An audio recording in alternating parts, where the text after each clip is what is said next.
Des récoltes qui dépassaient les plus optimistes des prévisions. C'était le bon vieux temps, Hadj, dit-il. Sur ton honneur, n'était-ce pas le paradis? C'est Yasmine Kadra qui parle. Hein. Ils nous ont laissé un empire, nous en avons fait un dépotoir.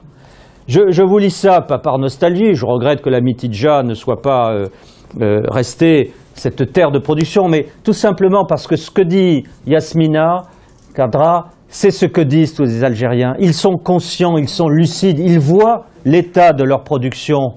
Et les dernières décisions du régime ne les incitent pas à l'optimisme. Dans les plans quinquennaux dont sont friands les Algériens, alors là c'est triennal, pardon, 2012-2015, les investissements annoncés par le régime indiquent les choix qui sont faits, et donc les choix pour l'avenir, pour les nouvelles générations. 80 milliards de dollars vont être investis sur 3 ans, 2012-2015, sur l'industrie pétrolière, parce que c'est ça qui rapporte. 30 milliards à peine, contre 80, 30 milliards dans l'agriculture et l'industrie. Autrement dit, le processus de paupérisation de l'agriculture et de l'industrie continue aujourd'hui, malgré tous les constats qui sont faits, pas par moi, hein, par les économistes algériens, par les auteurs romanciers, par l'homme de la rue, par le FMI. On continue parce que ce sont des rentrées d'argent qui assurent les circuits d'importation sur lesquels tous les dirigeants du régime touchent. Du régime, mais je vous ai parlé des islamistes. J'ai appris en Algérie, en y allant là, ces 2 dernières années très régulièrement, que la quasi-totalité des produits informatiques qui arrivent en Algérie sont tenus par des grandes fortunes islamistes. Les circuits d'importation sont aux mains des islamistes qui portent cravate ou enfin qui ont la barbe bien rasée et tout. Je ne sais pas trop quel est leur agenda politique, s'ils reprendront un jour ce que le fils voulait faire, mais ils sont en train de s'enrichir et progressivement de contrôler une partie des circuits d'importation. Ces circuits d'importation qui génèrent des milliards de dollars, évidemment, alimentent une corruption exceptionnelle.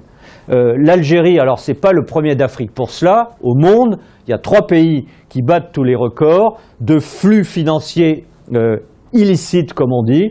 Le premier, c'est le Nigeria, hein, 89 milliards de dollars évalués par l'organisation Transparency International. Le deuxième, c'est l'Égypte, 70 milliards. Et l'Algérie est à 30 milliards de dollars annuels de flux financiers illicites. Bon an, mal an, c'est le même chiffre qui revient. Ça génère dans le pays, à force, une espèce de tolérance à l'égard de la corruption. Hein, je cite tout un ensemble de mots, Tchipa, c'est la corruption, le pot de vin, le bakchiche, tout le monde en fait, du petit vendeur de poireaux au coin de la rue jusqu'au général en chef de l'armée, tout le monde touche. Anecdote significative, j'étais à un dîner d'État lors de la visite de François Hollande les 19 et 20 décembre à Alger. Et nous avons été invités, les journalistes présents, au grand hôtel Horaci, qui domine Alger, à un dîner avec le ministre de la Communication. Il y avait beaucoup de tables rondes avec des invités, donc les journalistes français, mais aussi des invités du ministre de la Communication. Discours officiel du ministre, il parle, moi je suis là assis sagement. À côté de moi, j'ai une dame, la quarantaine, assez élégante, algérienne, qui à un moment me dit comme ça, un peu fort, « N'écoutez pas, il dit que des mensonges. » Je lui fais signe de se taire, je voulais quand même un peu écouter ce que disait le ministre. Je dis après, elle me redit une phrase du même équivalent, et elle comprend que j'ai envie d'écouter le ministre. Applaudissements, et là, je me tourne vers elle et je dis, madame, je vous écoute. Et là, alors on était des tables de 10, il y avait donc en gros 5 Français, 5 Algériens. Et là, la dame, pilote, tous les Algériens commencent à dire, mais vous les Français, vous êtes naïfs, ils vous racontent n'importe quoi, lui, Bouteflika et tous les autres, ce sont des mensonges, et en plus ils veulent vous donner mauvaise conscience. C'était à la table, le ministre était à 5 mètres de moi, c'était à une table d'invités du ministre. La parole se libère, les gens parlent librement, et à un moment je parle de la corruption, et c'est là où je voulais en venir, Et je dis quand même, la corruption, il faut arrêter ça. Et la dame en question, approuvée par les autres, me dit « Arrêtez ?» Bah, surtout pas. Ah bon, pourquoi? Non, non, nous, on ne veut pas qu'ils arrêtent. Dans l'idéal, ce serait très bien. On ne veut pas qu'ils arrêtent, on veut simplement qu'ils en lâchent un peu plus vers nous. C'est l'état d'esprit, c'est incroyable. Et effectivement, la corruption, comme le dit un des grands professeurs algériens aujourd'hui qui travaille au Canada, corruption est inscrite dans les structures et les fondements du système algérien.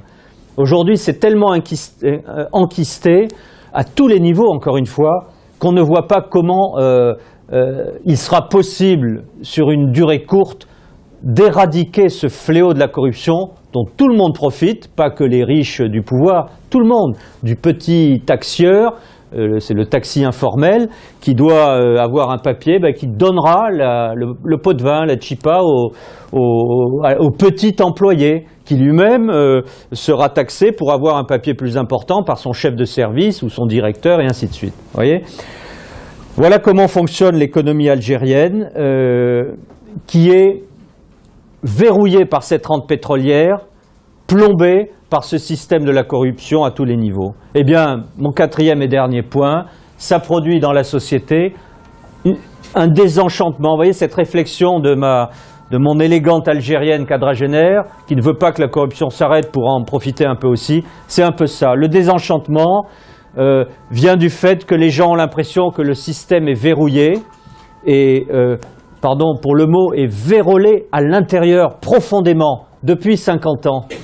Et l'avenir des plus jeunes générations, quand on leur pose la question, les diplômés, ceux qui sortent de l'université, et l'Algérie pour ça c'est un succès, hein, le taux d'alphabétisation en Algérie est un des gros succès du régime.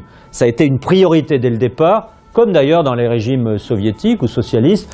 L'éducation, c'était aussi façonner les esprits, pouvoir faire pénétrer la propagande. Mais en tout cas, le taux d'alphabétisation n'a pas cessé de monter, et à l'université aujourd'hui, l'Algérie forme des élites.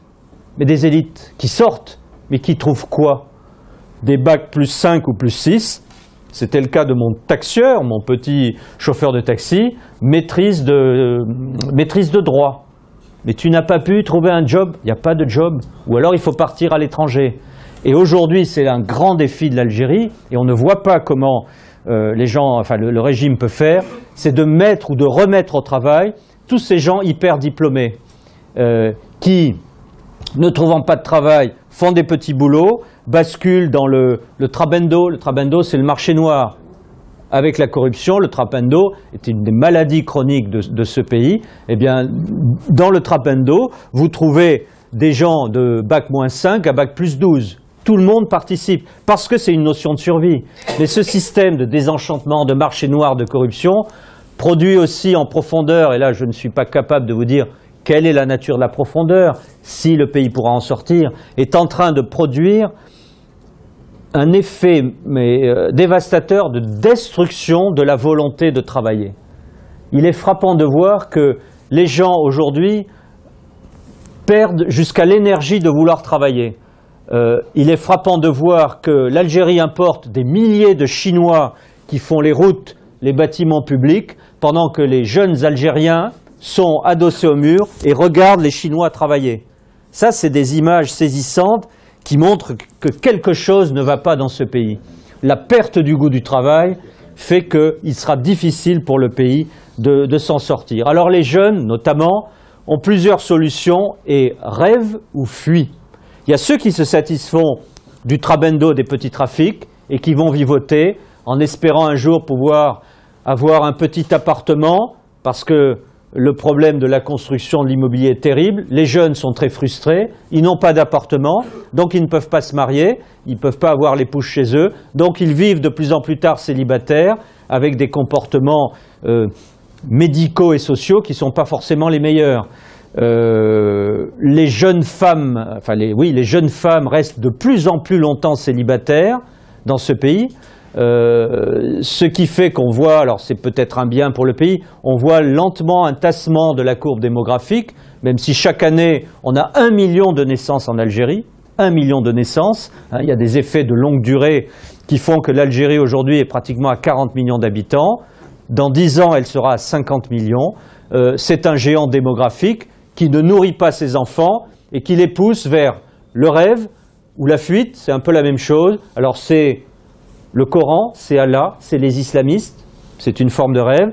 C'est le rêve vers l'Eldorado européen, avec le risque de mort pour ceux qui fuient en brûlant leurs papiers, en montant sur des bateaux de fortune et qui disparaissent. Je donne les chiffres, je ne vais pas vous les dire ici, pour que vous alliez dans le livre pour les retrouver. Il y a des milliers d'Algériens qui ont disparu en 10 ans, en 5 ans, entre l'Algérie ou la Tunisie et les côtes, la côte sicilienne ou espagnole.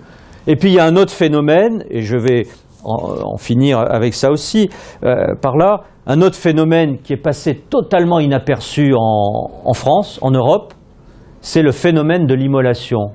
On a parlé de Mohamed Bouazizi en Tunisie qui s'immole, ça produit la révolution tunisienne. On parle régulièrement des Tibétains qui s'immolent. Qui a parlé des dizaines et des dizaines de jeunes Algériens qui se sont immolés? Quand j'ai commencé à découvrir ça en lisant la presse algérienne, je n'en croyais pas mes yeux. J'ai pris les quotidiens francophones d'Oran et d'Alger. Tous les jours, il y a des comptes rendus, et notamment les communiqués des grands hôpitaux d'Oran et d'Alger. Et j'ai commencé à lister. À un moment, j'ai arrêté.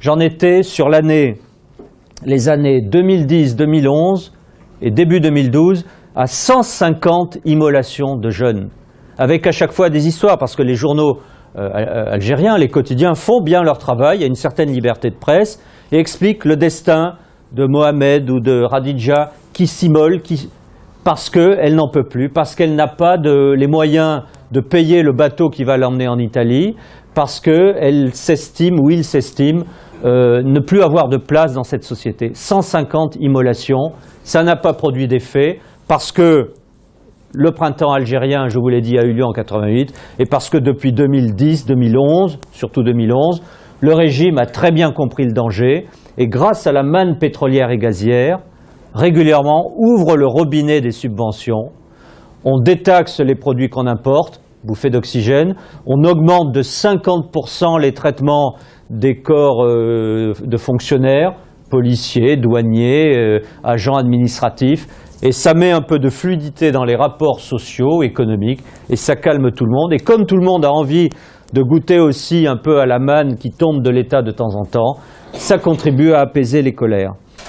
Voilà pour ce que je voulais vous dire avec une question, et je finirai par là, parce que je l'ai posée systématiquement à tous mes interlocuteurs, et j'ai eu des réponses, vous allez le voir, très contrastées.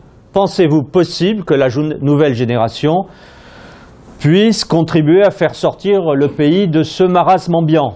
Bouteflika finit son 3e mandat en 2014, avril 2014. Première interrogation, se représentera-t-il? On ne sait pas. Dans l'opacité du régime, personne ne le sait aujourd'hui.